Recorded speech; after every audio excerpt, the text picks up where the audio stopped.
देखिए हर खबर यहीं पर, सब्सक्राइब कीजिए TV9 भारतवर्ष। इस वक्त की एक बड़ी खबर आपको बता दें, कानपुर पुलिस जो एक बार फिर से सवालों में है। इसकी वजह है कानपुर का बर्रा अपहरण कांड। 1 महीने पहले कानपुर के संजीत यादव का अपहरण हुआ था। किडनैपर्स ने फिरौती मांगी, घर वालों ने सब कुछ बेचकर 30 लाख की फिरौती भी दी, लेकिन फिर भी संजीत की हत्या कर दी गई। उनका शव बरामद हुआ है। यूपी पुलिस सवालों में इसीलिए क्योंकि रंजीत के परिजनों का आरोप है कि पुलिस की मौजूदगी में पैसे दिए गए।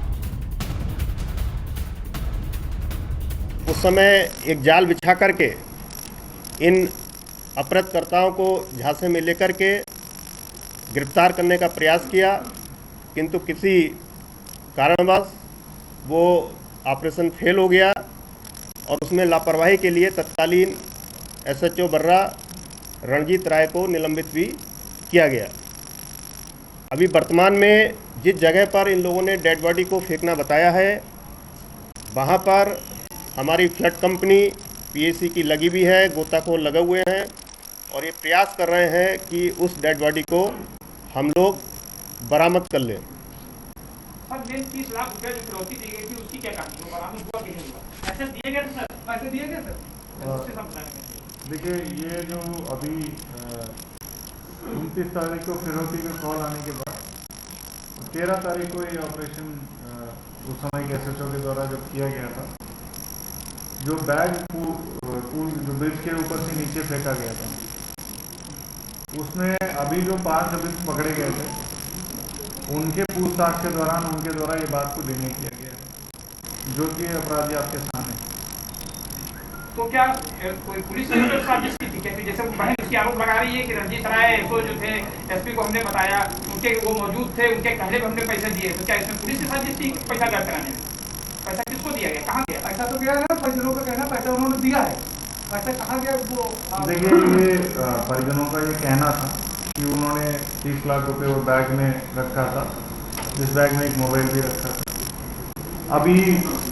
अब तक परिजनों से ही हम लोग बात करते रहे हैं। अब मुलजिमानों से जब हम लोगों ने पूछताछ किया है, मुलजिमानों के द्वारा कत्ल के आरोप एक्सेप्ट किया जा रहा है, बट पैसे की बात बिल्कुल भी नहीं की। तो सर, परिजन कह रहे हैं पुलिस किसके मुलजिम के बयान पे चलेगी, परिजन के बयानों पे चलेगी? देखिए, हम परिजनों के बयान भी लेंगे और उसके आधार पर साक्ष्य इकट्ठा करेंगे।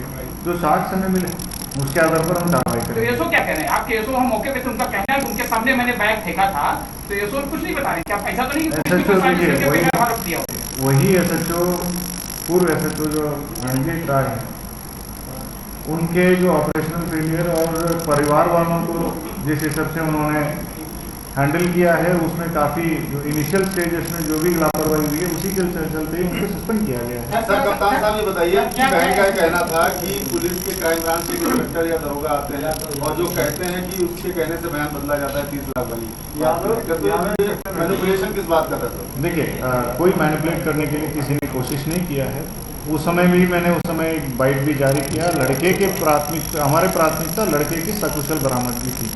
तब तक हमें ये नहीं पता था इनके दोस्तों ने ही किया है और उस समय वो उनको मार दिया गया है। तो हम लोगों की प्राथमिकता वही था। हम लोग जो परिवार कह रहे थे उसे एक्सेप्ट करके जा रहे थे कि बीच में कुछ लोगों ने ये कहा कि साहब वो नहीं था, ये नहीं था, कंफ्यूज करने की बात की थी, तो स्पष्ट करने के लिए कहा गया था। बाकी जब परिवार ने कह दिया तो हम उसी बात पे जा रहे हैं। SHO की भूमिका की उनकी लापरवाही की, बाकी अधिकारी जो पर्यवेक्षण कर रहे हैं उसका CO और SP साउथ जो थी, तो उनके ऊपर क्या आरोप है लापरवाही बरतने के? क्या कोई कार्रवाई, कोई जांच इनकी होगी आगे? देखिए, जो भी परिवार वालों का आरोप है सब में हम जांच करेंगे। CO के उसका जो पर्यवेक्षण की संतुष्ट न होने की वजह से ही उनको वहाँ से हटाया गया है और नया डिप्टी SP को भी वहाँ पोस्ट किया गया है और नया SHO को वहाँ पोस्ट किया गया है। उसी टीम ने 5 दिन के अंदर ये घटना वर्कआउट की। मुख्य बात 30 लाख रुपए का क्या होगा सर? क्योंकि वो एक बड़ी बात है कि पुलिस जिसका अकाउंट होती है, पुलिस उसी से सेटिंग करके तो पैसा दिलवा देती है और पुलिस वहाँ मौके पर मौजूद रहती है, तो इसकी क्या करें, कैसे पता चलेगा कौन सा रैकेट है जो 30 लाख रुपए ले गया? देखिए, ये अभी तक जो दोनों बयानें आई हैं, अब इसमें हम लोग जो है लगातार बात कर रहे हैं। अगर इन्होंने इनके पास अगर होगा तो 100% बरामद होगा, ऐसी कोई बात नहीं। बट मुलजिमानों को जो कहना है, जो इस वक्त अब तक तो इंट्रोगेशन में सामने आई है, उन्होंने पैसे नहीं, उनको पैसे नहीं मिला है। देखिए, अभी कुल मिला के सुनिए, पैसे के बारे में जो कन्फ्यूजन है, अभी तक की जो जांच है, जो पुलिस पार्टी ने ऑपरेशन किया था, उनके बयानात के आधार पर, मुलजिमों के बयानात के आधार पर अभी तक की हमारी विवेचना के अनुसार कोई पैसा नहीं दिया गया है। फिर भी इस बिंदु पर परिवार वाले चूँकि आरोप लगा रहे हैं, पहले उन्होंने एक बार कहा था पैसा नहीं दिया, बाद में उन्होंने कहा पैसा दिया, तो हर बिंदु पर जांच होगी। अगर पैसा दिया गया है तो वो भी किसी न किसी तरीके से इन मुलजिमों से बरामद हो। वो बैग फेंका गया था, उसमें परिजनों ने कहा था कि एक चिप लगा दीजिए जिसमें पैसा एसपी साहब से, उसमें उन्होंने एक मोबाइल डाल दिया था, मोबाइल फेंक के डाला गया था। वो बैग अभी तक नहीं मिला, बल्कि ये बताया जा रहा कि जहाँ बैग फेंका गया एक तरफ नदी का पार्ट है और रेलवे लाइन थी, तो बैग अगर फेंका गया तो अगर इसको मिला है तो मोबाइल बरामद होना चाहिए था। वो मोबाइल के बाद मिल जाता, क्लियर हो जाता कि पैसा था कि नहीं। और इसी जोड़े दे रहे हैं, अगर इन्होंने बैग नहीं दिया और उन्होंने कह रहे हैं पैसा दिया, तो इसका मतलब पुलिस ने बैग नहीं दिया। नहीं, क्या एक्सेप्ट कर रहे हैं कि बैग डाला गया था 13 तारीख को? ये लोग ये मान रहे हैं? बताइए, इन्हीं से पूछवा ये कोई घटना बता नहीं, बोलो। पैसा लोन मांगा था, आगे आगे तो पीछे से कुंदी बताए, कुंदी पूरी घटना में देखिए ये आपके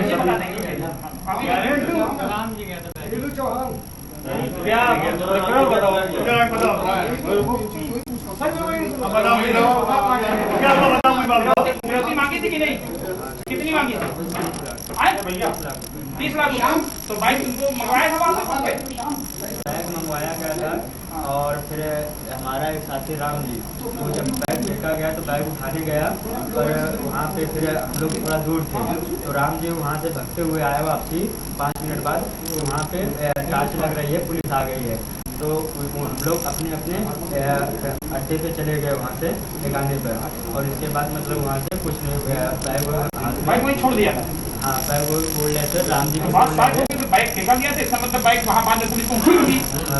ये तो क्या पुलिस ने उसके बाद राम जी बैग मतलब बैग वहाँ पे इन्होंने झूठ बोला, कुछ बोला। राम जी अरे आप इतना बताइए, आप लोग पहले से उसे जानते थे? हाँ या ना? दो राम जी और कुलदीप उसके दोस्त थे। अच्छा कुलदीप आ जाओ, आप आ जाओ। बस एक चीज पूछिए आपसे, आप लोग उसको लेके गए थे? आप दोस्ती थी पहले से? पूरी घटना बता दो एक बार बताओ, बार मेन है जो कुलदीप और ये राम जी, ये दोनों ही पैथोलॉजी में काम करते थे और पहले से जानते हैं। बताने दीजिए। आप पूरी घटना बता दो, पूरी घटना बताओ। कुलदीप बताना, फिर बताओ। क्या बोलो? हम चारों लोग आ गया, बोलो भाई। चारों लोगों ने प्लान बनाया, प्लान बनाया। नाम बता दो कौन कौन लोग, चारों लोग? ज्ञानेंद्र, नीलू, दीप और राम जी, और क्या प्लान बनाया? ये प्लान बनाया कि किसी लड़के को उठाएंगे जगह, तो छोटा लड़का उठाएंगे, छोटा लड़का कोई मिला नहीं, फिर तो इन्होंने कहा सर ठीक है तुम उसको फ़ोन करो। संजीव के बारे में जब बायोडाटा इन्होंने ली, उन्होंने पूछा, सबके बारे में पूछा, मेरे हिमांशु के बारे में पूछा, फिर इसके बारे में पूछा। अच्छा, इस महिला का क्या रोल था? सर इस महीना का ये रोल था कि जब हम लोग संजीव को ले गए थे रूम पे, जहाँ कमरा किराए में लिया था, ठीक है, जब कमरा में ले गए थे तो ये ऑलरेडी कमरे में थी वहाँ पर। अच्छा, एक ही फोन से तुम लोग फिरौती मांग रहे थे, एक ही नंबर से ना? जी सर। हाँ, तो क्या पुलिस ने कभी उस पर फोन कॉल की थी तुमको पता करने के लिए? कभी पुलिस की कोई कॉल आई थी किसी तरफ से?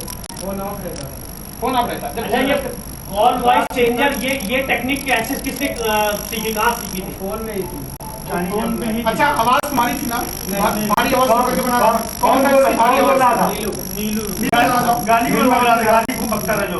लेकिन सुनो मेरी बात सुनो, सच बताइए कम शब्दों में। आप बता दो। आपकी झूठ सुनने के लिए सच बोलिए जो बोलना आपने उसके साथ मार पिटाई की अपने दोस्त के साथ शराब पिला के?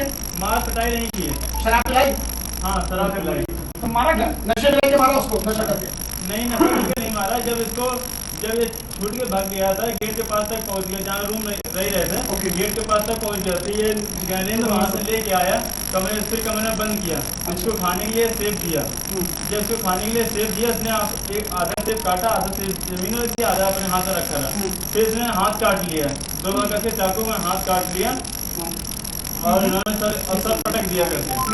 सर पटका तो ये थोड़ा फट गया था, तो ज्ञानेंद्र ने फिर पट्टी बांधी, अच्छा ये बताओ, तुम्हें मालूम था उसके पास पैसे हैं कि नहीं? उसके घर में पैसे, उसकी कंडीशन घर की बाद में सुनी कि पैसा है नहीं उसके घर में? सर ये जो हमको बताया था, संजीत ने जो हमको बताया था, बता रहा था मेरे पास 2 ट्रक है मेरे पास और 2 कारें हैं और मेरा खुद का सट्टाबाजी चलता है फोन में 50-60 हज़ार इससे कमा लेते हैं, तो हमें ड्यूटी करने की कोई जरूरत नहीं रहती। अच्छा कह रहे उसने तुम पैसे के लालच में आ गए, उससे पैसा बहुत इसलिए उसको मारा? जी सर। तो क्या कह के उसको अपने साथ ले फोन करके ताकि वो कैसे तुमने उसको बुलाया, कैसे कहाँ ले गए, ये बताओ। एक बात अब बोलना नहीं कोई, बताओ। प्लान बनाया हम लोग, चारों लोगों ने प्लान बनाया। जब आए फिर इन्होंने कहा कि चलो ऐसा कोई प्लान बनाए वो उसको लेकर छोड़ देंगे। तो हमने कहा, इन्होंने पूछा कोई लड़का हो तो बताना, तो वहाँ हॉस्पिटल कोई लड़का हो, तो इन्होंने कहा संजीत के बारे में कोई बायोडाटा नहीं। फिर उन्होंने कहा कि ठीक है सर ऐसा करो, उसको बुलाओ, चलो गाड़ी में चलते हैं। हम गाड़ी में गए, हम लोग गाड़ी में गए, फिर उसको वहाँ से बुलाया फोन करके धनवंतरी हॉस्पिटल के थोड़ा आगे चौराहे के पास नहर के पास, वहाँ बुलाया। वहाँ बुलाकर फिर उसको फ़ोन किया, वो आया, उसने गाड़ी खड़ी की और गाड़ी में बैठा। फिर उसने दारू लिया हम लोगों ने और दारू पी, फिर कातर में तरफ गया। फिर इन्होंने वहाँ पे दारू में क्या मिला सर बता रहे हैं, बोलो ना, तो तब तक तो वहाँ पहुँच गया। नहीं पूरी बात बताओ। बता रहे हैं, चिप्स लिया और वो लिया, अंडे लिए। फिर वहाँ पे थोड़ा पेड़ के पास आके 1-2 पैक बनाए, फिर पिया। फिर चलती गाड़ी में इन लोगों ने फिर पैक बनाया, उसमें दवा मिला दी, बेहोश हो गया। अच्छा बेहोश हो गया, फिर सीधे रूम पे ले गए। उसको बेहोश में ले गए। हाँ सर। फिर क्या मांगे?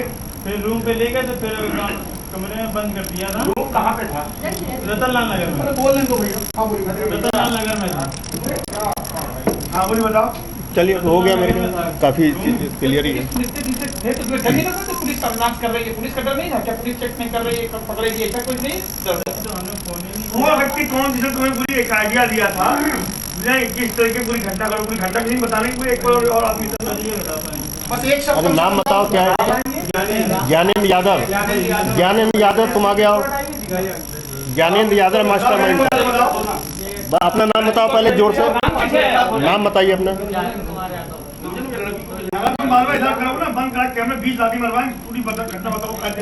राम जी का कोई दोस्त है, उसको हम नहीं जानते हैं। राम जी हाँ, का यही करेंगे, फिर वहाँ से तो उसने पूरी बात बताई कि कैसे कैसे क्या करना है। अच्छा ये बताओ, वॉइस चेंजर ऐप का आप लोग को जानकारी थे, टेक्निकल थे, आप लोग आधे घंटे तक बाद कभी ये नहीं डर लगा कि पुलिस सर्विलांस पे लगाई है, मोबाइल ट्रैक कर लेगी? इस तरह नहीं था या इतनी अकल नहीं थी? सर मैं नहीं, आधे घंटे नहीं, 10-10 मिनट 15 मिनट बस 10-15 मिनट में बहुत कुछ हो जाता है, ये पता नहीं था। चलिए थैंक यू। लड़की को भी आप लोग कर लीजिए। चलो लड़की को भी आगे ले आइए।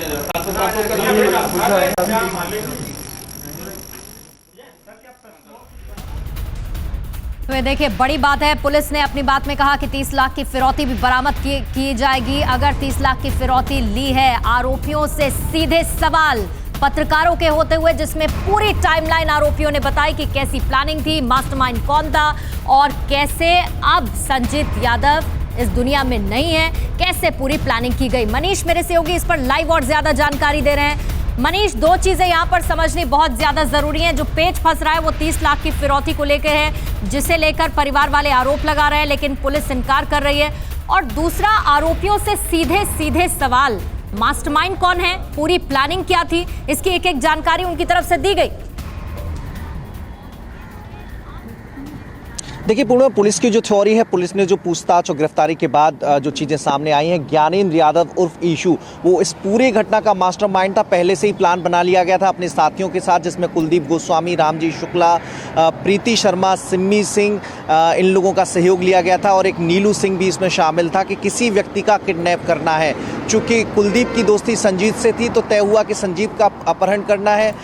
लगातार संजीत को ट्रेस कर रहे थे करीब 20-25 दिनों से, चूँकि वो लैब टेक्नीशियन था। तो जब वो अपनी ड्यूटी से वापस आ रहा था, प्लान बनाकर उसे अपनी गाड़ी में बिठाया गया और उसे फिर एक फ्लैट थाना बर्रा क्षेत्र में ही जहाँ की ये घटना है, वहीं पे एक फ्लैट किराए पर लिया गया। वहाँ पर पहले से प्रीति शर्मा और सिम्मी सिंह जो 2 महिलाएं हैं वो मौजूद थी और वहाँ पर लगभग 22 को अपहरण हुआ, 26 तक वहाँ उसे रखा गया। 26 को जब उसने भागने की कोशिश की तब इन सभी आरोपियों ने मिलकर उनकी रस्से से गला घोंटकर हत्या कर दी। ये पूरा घटनाक्रम करीब 4 दिनों में घटा, लेकिन पुलिस 13 जुलाई को फिरौती की रकम का इंतजाम करने के लिए कह रही थी। 21 बार लगातार फिरौती के लिए फोन आता रहा परिजनों के पास। जी। परिजनों से लगभग 30 लाख रुपए उन्होंने इंतजाम भी किए। पहले परिजनों ने बताया कि फिरौती की रकम दी गई है, पुल से बैग फेंका गया और अपहर्ता फिरौती की रकम लेकर फरार हो गया। पुलिस को समय लगा पुल से नीचे उतरने में, गुजरी का ये पुल है। उसके बाद परिजनों ने कहा कि उसमें पैसे नहीं थे। बाद में फिर ये सामने आया, संजीत की बहन ने कहा कि पुलिस ने दबाव बनाकर कह रही है कि जो भी उनसे आरोप परिवार वालों की तरफ से लगाए जा रहे हैं उन आरोपों की भी जांच होगी। मनीष, मैं जरा लौटती हूँ आपके पास, क्योंकि 15 जुलाई को कानपुर के जो एसपी हैं अपर्णा गुप्ता, उनका एक स्टेटमेंट आपको सुनवा देते हैं। ये स्टेटमेंट बहुत क्लियरली बताता है कि यूपी पुलिस का सिस्टम कैसे काम करता है। अपर्णा गुप्ता फिरौती के बैग को लेकर क्या कह रही हैं, ये आज आपको जरूर सुनना चाहिए। की टीम उसमें लगी हुई है। जब बैग फेंका गया तो पुलिस को तो हुई होगी। अरे वो हाईवे से फेंका गया है, जब तक हम लोग घूम के नीचे जाएंगे उसमें 1.5-2 किलोमीटर का रास्ता है, जहाँ से आप घूम के जाओगे नीचे और तब जाके आप देखोगे वो नीचे कोई खड़ा होगा वो लेके अपना चंपा, की टीम उसमें लगी हुई है। जब बैग फेंका गया तो पुलिस को तो हुई होगी। अरे वो हाईवे से फेंका गया है, जब तक हम लोग घूम के नीचे जाएंगे उसमें 1.5-2 किलोमीटर का रास्ता है, जहाँ से आप घूम के जाओगे नीचे और तब जाके आप देखोगे वो नीचे कोई खड़ा होगा वो लेके अपना चंपा। तो मनीष, अपर्णा गुप्ता वही बात बता रही हैं जिसका जिक्र आपने किया कि जब तक पुलिस वहां पर पहुंची, बैग लेके कोई चंपत हो गया और जाहिर बात है उसकी जांच भी पुलिस करेगी। लेकिन अब जो सामने प्रेस कॉन्फ्रेंस में मनीष हमने देखा, 5 आरोपी समझ में आ रहे हैं, जिसमें एक मास्टरमाइंड है, 2 जानने वाले, एक और व्यक्ति और एक महिला। देखिए, 5 आरोपी अभी पुलिस की गिरफ्त में है, लेकिन एक सिम्मी सिंह वो भी इस मामले में आरोपी है, वो पुलिस की पकड़ से बाहर है, उसकी तलाश की जा रही है। लेकिन थ्योरी पर सवाल है। एसपी जब कह रही हैं कि पैसे फिकवाए गए, हमें 1.5 किलोमीटर घूम के जाना था और तब तक वो भाग गया, एक तरीके से लाचारी बता रही है। और फिर वही पुलिसकर्मी परिवार पर दबाव बना रहे थे कि मीडिया में कहा जाए कि हमने कोई पैसा नहीं दिया है, अगर आप ऐसा नहीं बोलेंगे तो आपके बेटे की जान को खतरा हो सकता है, भाई की जान को खतरा हो सकता है। तो वहां पर यह दबाव बनाया गया। हालांकि उस मामले में कार्रवाई हुई, इंस्पेक्टर को निलंबित कर दिया गया, लेकिन हर स्टेप पर जो लापरवाही हुई, जो चूक हुई, सही दिशा में काम करने के बजाय, चूंकि कुलदीप जो इस मामले में आरोपी है वो संजीत का दोस्त भी था, तो पहले से परिवार और उनके आसपास के लोगों को भी ट्रेस किया जा रहा था। तो 31 दिन बाद इस मामले का खुलासा हो पाना, 31 दिन बाद वो आरोपी पुलिस की गिरफ्त में आ पाना, और मौत की सूचना भी जब 4 दिन बाद उसकी हत्या कर दी गई थी, वो चीज भी आज पता चलना। तो बहुत सारी ऐसी चीजें हैं जो शायद पुलिस की थ्योरी पर बिल्कुल सवाल खड़े करती हैं, और इसीलिए मनीष, कानपुर पुलिस सवालों के घेरे में है, क्योंकि इतना तो क्लियर नजर आ रहा है कि स्टेटमेंट्स डिफर कर रहे हैं, लीपापोती करने की भी कोशिश की जा रही है। एसएचओ की भूमिका भी संदिग्ध है, और साफ जो परिवार आरोप लगा रहा है वो बहुत गंभीर आरोप है, जिनकी जांच यूपी पुलिस को जरूर करनी होगी, कानपुर पुलिस को उसका जवाब जरूर देना होगा। शुक्रिया मनीष आपका जानकारी के लिए। न्यूज़ टॉप 9 रोज सुबह 7 बजे और शाम 7 बजे सिर्फ TV9 भारतवर्ष पर।